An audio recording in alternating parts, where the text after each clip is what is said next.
Ta njerëz që janë sjell shumë ty me mua, janë aktivistë të paguar. Po nuk diskutohet ajo. To në mënyrë të hapur, jo ilegale, këta marrin para nga Brukseli, marrin nga ambasadat e huaja, marrin nga Zvicera. Në këta nuk janë si ne që vim Angel ose vim nga Roma, marr avionin me shpenzimet e mia dhe shkoj aty t'ju flas njerëzve.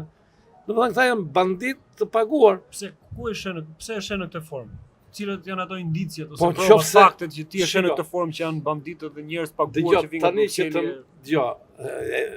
Pyetja çfarë e thjesht? Këta kanë 60 ditë aty.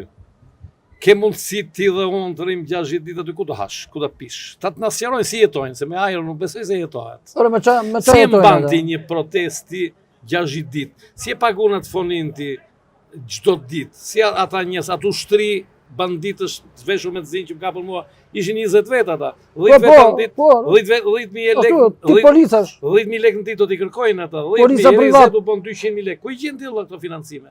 E kupton? Shteti duhet t'i sqarojë këto gjëra. Nëse më lejon Ladi. Por e ka Ladi. kërkuar qeveria e Tiranës, se kam gjetur informacionin, e ka kërkuar, ju ka thënë atyre të Europës që gjithë këto financime që ju jepni Gjoja për demokracinë, sepse bëjmë pjesë të financimit Gjoja për demokracinë, Gjoja për drejtat e njerëzve, për drejtat e fëmijëve të grave etj, për drejt për mbrojtjen e ambientit, gjithë këto formula që ngjisen që duan që të skavojnë që të gërmojnë poshtë tokës gjithë njerëzve.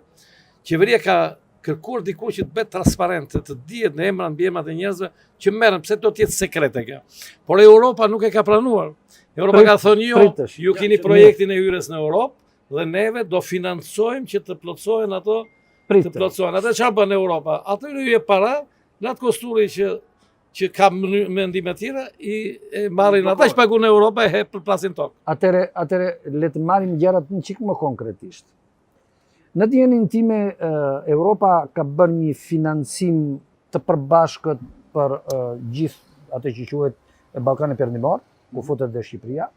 Dhe në mos gaboj, Shqipëria ka fituar diku të rreth 86 milion dollar në vit për një periudhë 7 vjeçare, siç e kanë planin ata e Europës.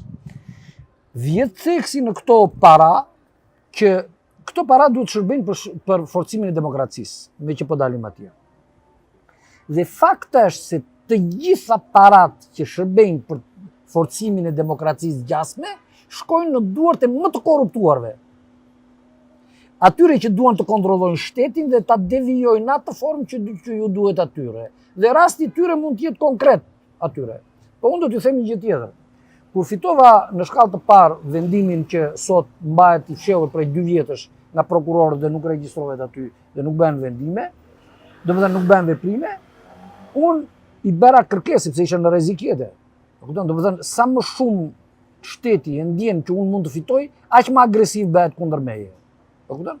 Dhe unë i kërkova ambasadës europiane, e cila në atë kohë më kishte shkruar dhe një letër që më mbështeste.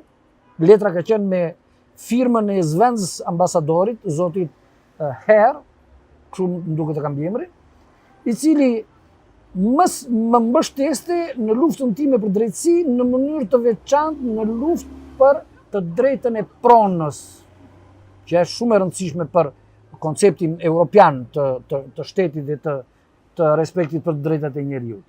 Dhe me që unë isha në rrezik, midis të tjerave, sipas situatës që u bë jashtëzakonisht alarmante për mua, ju kërkova atyre të Komisionit Evropian të më mbështesin financiarisht. E kupton?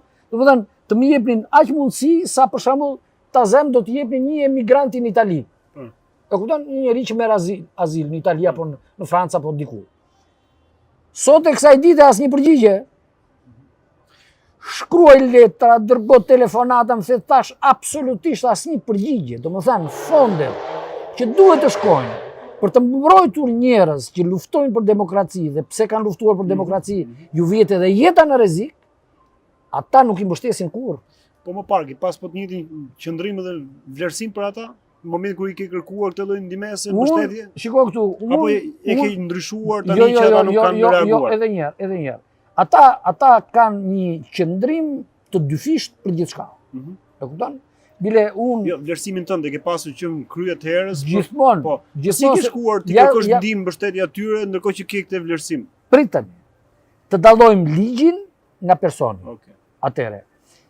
jo rastësisht, të paktën në sytë e mi, pjesa më e madhe e ambasadorëve apo kreu i misionit si quhet, të Komisionit Evropian këtu në Tiranë, domethënë ambasada Europës në Tiranë, në krye ka pasur në pjesën më të madhe të kohës një italian. Pse një italian? Pse një italian?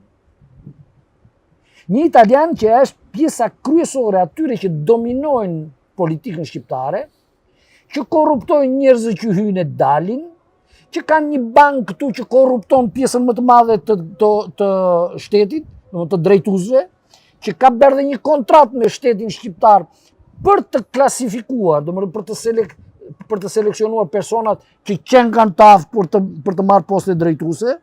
Domethënë, këtu kemi një politikë të qëllimshme, anti-shqiptare, pro-italiane, të vetë Europës.